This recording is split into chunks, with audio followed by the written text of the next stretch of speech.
It's a Tuesday morning in March. Rebecca Collins wakes up, scrolls through her phone, and sees an email that makes her stomach drop. "We regret to inform you that your position has been eliminated." Just like that, no warning, no second chances.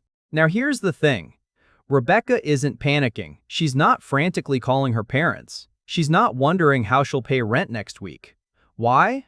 Because 3 years ago, she made one decision that changed everything. She built an emergency fund. Here's a sobering statistic. In 2026, nearly 60% of Americans can't cover a $1,000 emergency without going into debt.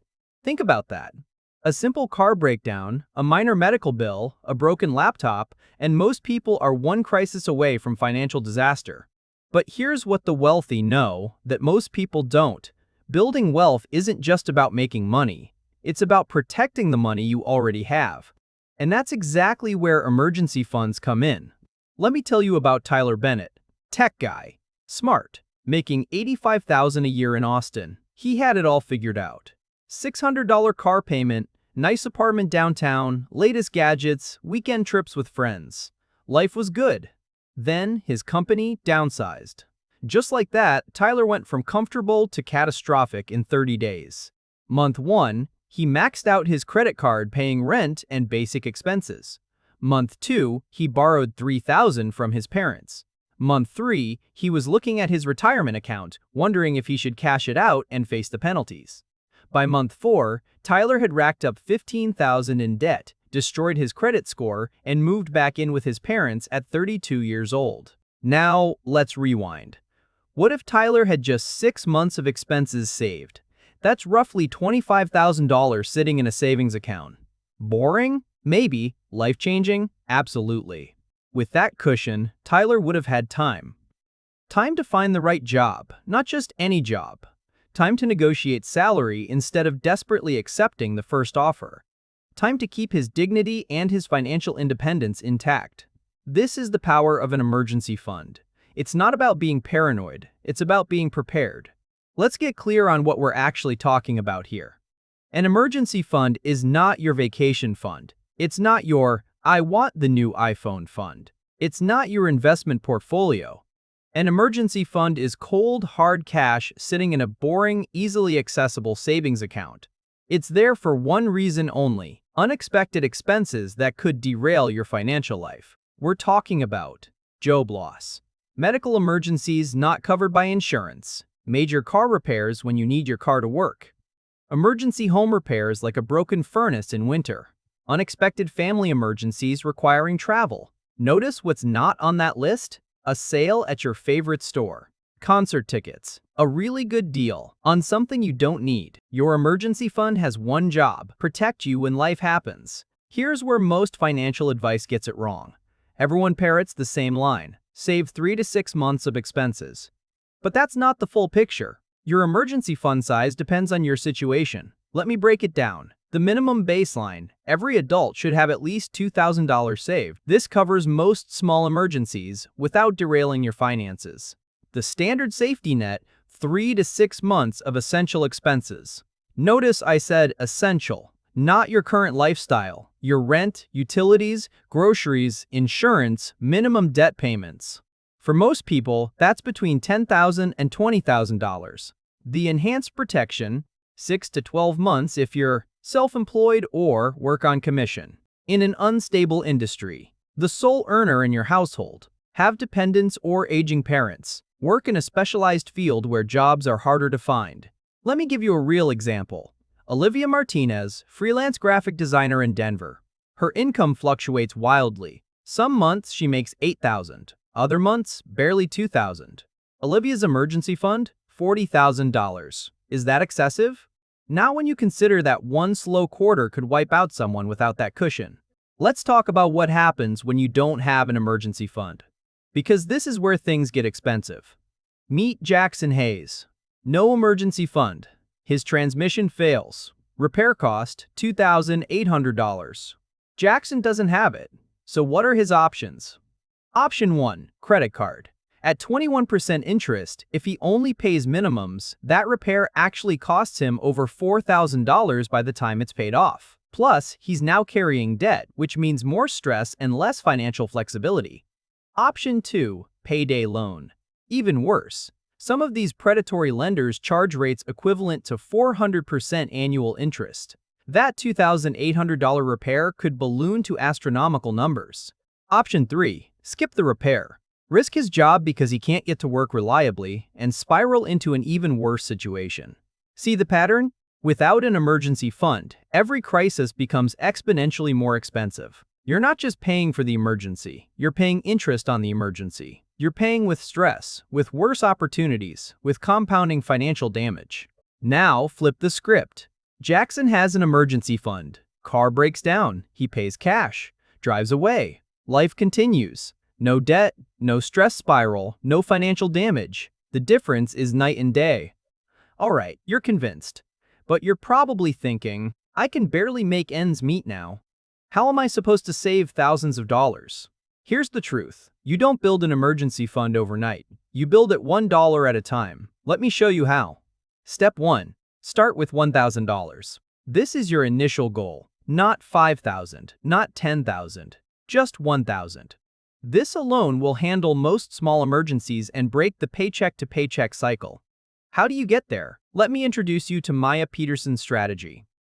Maya was making $38,000 a year, drowning in student loans. Here's what she did. She automated $50 per paycheck to a separate savings account. Didn't see it, didn't miss it. She sold stuff she wasn't using on Facebook Marketplace. Old furniture, clothes, electronics. Made $800 in 2 months. She picked up 3 extra shifts at work over 2 months. Another $600. Within 4 months, Maya had her first $1,000 saved. Step 2. Build to 1 month of expenses. Once you hit $1,000, keep going. Calculate your essential monthly expenses. Let's say it's $3,000. That's your next target. Step 3. Scale to 3 months, then 6 months. Same process. Automate your savings. Every raise, half goes to emergency fund. Tax refund, straight to emergency fund. Bonus at work, you know where it goes. Here's a critical point. Your emergency fund is not about perfection. It's about progress.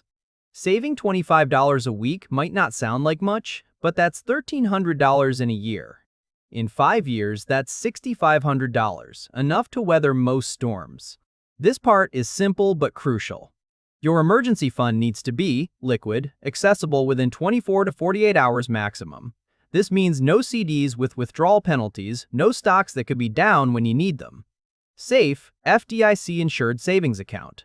Not under your mattress, not in cryptocurrency, not in your buddy's guaranteed investment opportunity. Separate, different bank than your checking account is ideal. Out of sight, out of mind. Makes it harder to accidentally spend. In 2026, high-yield savings accounts are paying around 4 to 5% interest. That's where your emergency fund belongs. Banks like Ally, Marcus by Goldman Sachs, or Capital One 360 make this easy. Your money grows a little, stays totally safe, and remains accessible. Let me tell you about the mistakes that derail people. Mistake 1. Investing your emergency fund. I've seen people put their emergency fund in stocks because the market always goes up long-term. Then 2022 happened. Market dropped 20%. Suddenly, their $30,000 emergency fund was $24,000, right when they lost their job. Don't do this.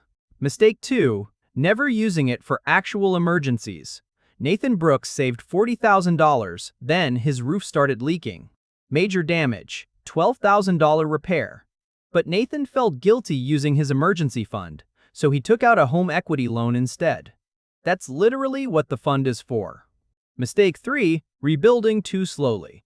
Sophia Williams used $8,000 from her emergency fund when she got laid off. Great, but then she got a new job and forgot to rebuild it. 2 years later, another emergency hit and she had nothing.